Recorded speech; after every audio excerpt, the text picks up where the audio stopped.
আমার 15টা টাকা দিয়ে যাও। আমার কাছে কোনো ভাঙতি নাই। আসছে এতক্ষণে নবাব জাতি। যে ছেলেকে তুমি বলছিলে না কোনদিন তোমার অস্ট্রেলিয়া আসতে হবে না। বাংলাদেশে বিনোদন জগতের সবচেয়ে বড় মৌসুম হলো ঈদ। নির্মাতা থেকে শুরু করে অভিনয় শিল্পীরা তাদের সেরা কাজ দেখানোর জন্য রীতিমতো মুখিয়ে থাকেন এই সময়টির জন্য। ছোট পর্দার শিল্পীদের ক্ষেত্রেও তার ব্যতিক্রম ঘটে না, বরং পুরো ঈদ সপ্তাহ জুড়ে মহাসমারোহ সাজানো থাকে নাট্যসূচি। টিভির পাশাপাশি ইউটিউব প্ল্যাটফর্মকে উদ্দেশ্য করে নির্ধারিত হতে পারে মুক্তির দিনক্ষণ। 2025-এর ঈদুল আজহাতেও মুক্তি পাচ্ছে চমকপ্রদ সব নাটক। পারিবারিক আবেগে মোড়া কাহিনীর সাথে এগুলোতে সমন্বয় ঘটতে চিরাচরিত রোমান্টিক হাস্যরসের। তবে সবকিছুকে ছাপিয়ে দর্শকদের আগ্রহের কেন্দ্রে রয়েছে পুরনো ও উদীয়মান তারকাদের উপস্থিতি। চলুন আসন্ন কোরবানি ঈদ 2025-এ মুক্তির অপেক্ষায় নাটকগুলোর মধ্যে থেকে সেরা কয়েকটি নাটকের ব্যাপারে জেনে নেওয়া যাক। নম্বর 9, জীবনের প্রয়োজনে। জীবনের প্রয়োজনে গল্পের পরিচালনায় রুবেল হাসানের আসন্ন কোরবানির ঈদে অসাধারণ একটি নাটক। জীবনের প্রয়োজনে অর্থের কাছে কি সম্পর্ক হারিয়ে যায়, ভালোবাসা, বিশ্বাস আর বাস্তবতার টানাপোড়েনে এই গল্পে মিলবে এমন কিছু প্রশ্নের উত্তর যা আমাদের প্রতিদিনের জীবনের খুব কাছাকাছি। এতে অভিনয় করেছেন জুনায়েদ বুগদাদি এবং বিপরীতে মাফিয়া হোসেন শান্ত। নম্বর 9, মুড সুইং। মাবরুর রশিদ বান্না পরিচালনায় মুড সুইং আসন্ন কোরবানির নাটক। এতে অভিনয় করেছেন বাংলা নাটকের জনপ্রিয় অভিনেতা মুশফিক আর ফারহান এবং বিপরীতে রয়েছেন সাফা কবির। নম্বর 7, ঘ্রাণ। মাশরিকুল আলমের পরিচালনায় নির্মিত ঘ্রাণ নাটকটি একটি পারিবারিক কাহিনী, যেখানে আপনার মা এবং সন্তানের সুন্দর একটি রোমান্টিক কাহিনী দেখতে পারবেন এবং মা আর সন্তানের ভালোবাসার কাহিনীকে ঘিরে মূলত নাটকটি তৈরি হয়েছে।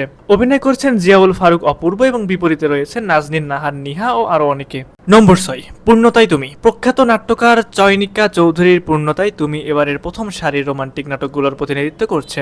নাটকের প্রধান চরিত্রে দেখা যাবে এ সময় সবচেয়ে পরিচিত মুখ নিলয় আলমগীর এবং জান্নাতুল সুমাইয়া হিমিকে। জনপ্রিয় জুটির সাথে চয়নিকা চৌধুরীর এটাই প্রথম কাজ।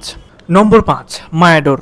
পরিবারের আবেগঘন বিষয়গুলো নিয়ে নির্মিত আরও একটি নির্মাণ মায়াডোর, যার নির্দেশনা দিয়েছেন ইমরাউল রাফাত। তারকা নির্ভর নাটকটি ইতিমধ্যে বেশ আলোচনার কেন্দ্রবিন্দুতে পরিণত হয়েছে।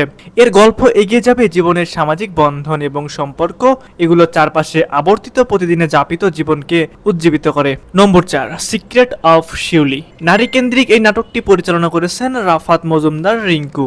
নাম ভূমিকায় রয়েছেন এ সময়ের দর্শকনন্দিত অভিনেত্রী তানজিন তিশা।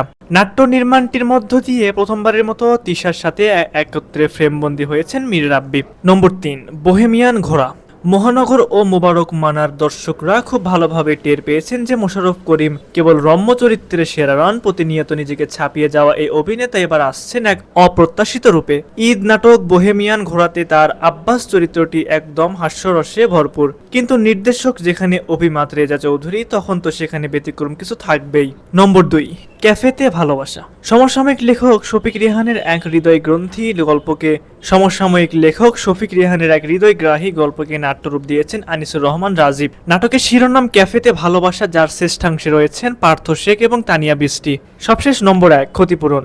সর্বাধিক আলোচিত শিরোনামটি হলো মোহাম্মদ মোস্তফা কামাল রাজের ক্ষতিপূরণ।